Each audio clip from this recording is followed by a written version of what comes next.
Moi, je me suis toujours demandé, qu'est-ce que ça ferait si je fume ou que je prends n'importe quelle substance Addictive.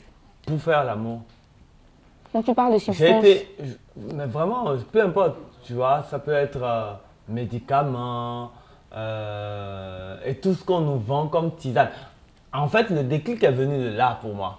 Je voyais tout le temps ces gens qui passaient avec la conviction d'apporter un truc exceptionnel ouais. dans ta vie et qui te disent, ouais, tu vas être comme ça, tu vas être ceci. Et je me dis, gars, est-ce que ces gens ne sont pas juste en train d'essayer de vendre du produit? est-ce que c'est pas juste des charlatans? Est-ce que ce n'est pas juste du marketing? Et je me dis, est-ce que ça change quelque chose En vrai? réel, est-ce que ça change quelque chose? En fait, je pense que c'est une question totalement logique. Dans le sens où, en vrai, bon, moi, je ne me suis jamais intéressée à la composition de ces produits-là, donc du Viagra et autres. Je ne me suis jamais intéressée à la composition. Mais est-ce que ça change quelque chose? Je suppose que oui, puisque ces gens-là ont toujours des clients et qu'il y a des personnes qui vont même jusqu'à être addictes à ces produits-là. Donc, c'est que ça ne change rien, à moins que ce soit genre peut-être un leurre mental, comme tu disais tout à l'heure. Moi, je pense que, oui, moi j'ai l'impression que à partir du moment où on te vend quelque chose dans ta tête, tu le prends comme une évidence absolue parce que ça comble un besoin que tu n'arrivais pas consciemment à atteindre ou à combler par toi-même. Et tu trouves l'excuse avec quoi. Je me dis que ça part d'un complexe. Forcément. Pourquoi s'intéresser Forcément. à ce genre de choses si tu n'es pas toi-même complexe? Un complexe Tu est aussi la volonté de prouver. Exactement. Mais La volonté de prouver. Tu veux prouver parce que, en fait, moi je trouve que les gens qui veulent prouver en prenant ces produits-là, c'est parce qu'ils ne savent pas en quoi consiste un rapport sexuel. Exactement. Ah, en même temps, n'oublions pas que beaucoup de femmes ont tendance à dire quand même, ouais, mais tu vois, moi, j'ai espéré qu'il soit aussi nanana, nanana, mais il n'a pas assez fait. Oh, mais en fait, couille molle, machin truc, tu vois.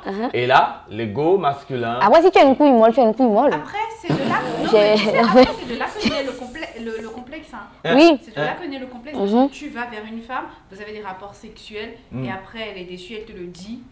Et puis, t'as pas assuré. Mais forcément, si t'es un homme, que t'as un ego. Ils ont tous un ego surdimensionné. Des égos beaucoup plus grands que l'autre. Pas tous. En général. En général. Ils sont obligés d'aller prendre des médicaments, des trucs pour booster. Obligé, comment il faut aller lire. Mais il faut se documenter. En vrai.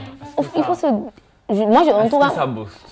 Ça, je pense que ce sont des questions qu'on doit poser à ceux qui ont déjà utilisé. Donc, je suppose que toi, tu n'as jamais utilisé Non, ces produits. moi j'ai l'impression que ça te déconnecte. C'est comme si, moi, j'ai jamais essayé, mais j'ai l'impression que ça te déconnecte. Quand je pense par exemple à l'alcool, tu vois, c'est comme si tu perds le contrôle de toi-même.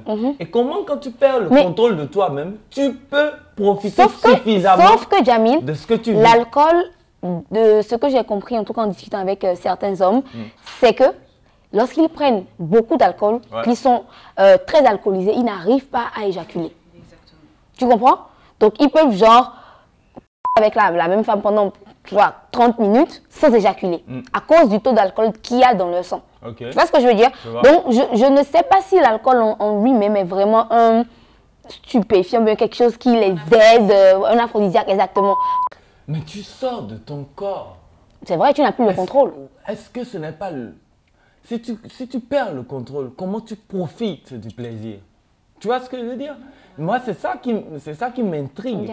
J'ai l'impression que c'est comme même les tisanes là. Je dis, il y a des doses aussi à respecter. En toute chose, il faut doser. Bon, ça c'est vrai. Donc, la perte de contrôle, c'est sûrement à un certain niveau, oui. Mais après, pour les tisanes, Ouais. étant donné que moi, j'ai grandi avec de vieilles personnes, je sais qu'il y a plein de plantes que tu peux avoir pour améliorer la qualité de ton érection et la qualité de ton sperme. Est-ce que ce sont des aphrodisiaques, pardon? Non, je ne pense pas. Je pense. Mais il y a des fruits, il y a des légumes aussi qui sont aphrodisiaques. Ah bon, comme quoi? Le gingembre, c'est un dégueulasse en plus. Vous avez la cola, la noix de cola aussi. Dégueulasse oui, aussi. ça par contre, c'est dégueulasse, c'est comme, c'est il y a un aphrodisiaque. truc qu'on appelle le aroé, je crois, non? Qui semblerait en même temps contribuer à réguler l'activité rénale, mais qui aussi favoriserait une qualité d'érection. Mais moi, j'ai l'impression que tout aujourd'hui est marketé comme étant un outil suffisamment... Parce que ces gens-là savent que le sexe est au cœur de nos vies. Exactement. Je suis désolée, moi si j'étais une vendeuse, j'allais miser sur ça. Donc, est-ce que les substances, comme étant des éléments qui nous font profiter du plaisir sexuel, au-delà du plaisir sexuel, ne sont pas juste là comme outil de marketing? Prenons l'exemple, prenons un exemple. Oui, il y a beaucoup de personnes qui sont complexées. Partout. Ok. Partout. Bon, donc ça vient de complexe. Ok, prenons l'exemple, supposons que c'est uniquement du marketing. Ça veut dire que c'est du marketing de qualité. Parce que les gens y croient. Oui. Et en fait, comme on dit, c'est ce en quoi tu crois qui t'affecte. Donc peut-être que ces personnes-là qui achètent ces produits n'en ont pas forcément besoin, mais ils sont conditionnés mentalement. Exactement, c'est exactement l'effet placebo. Donc peut-être que c'est ça. Et peut-être aussi que ça marche, on ne sait pas. Mais Jamil, toi, tu nous sais à quoi? Tu peux acheter et puis nous dire si ça marche ou pas. Ah, moi j'ai peur. On parle depuis... Moi je vais te dire la vérité. Parce que souvent j'entends que les hommes ils prennent du Viagra. Est-ce qu'il y a du Viagra pour des femmes? C'est vrai. Mais c'est à vous de me dire. C'est vrai. Je sais pas. Non, par contre, moi je suis déjà tombée sur un aphrodisiaque qui était mixte, par contre, pas uniquement pour les femmes, c'était un bonbon. Ouais. Après, moi j'ai pris le bonbon, mais ça ne m'a rien fait. Toi, tu es un cas particulier. Ça veut dire quoi, Jamil? Hors caméra, s'il te plaît. Est-ce que le Viagra, c'est un aphrodisiaque ou c'est juste quelque chose qui permet...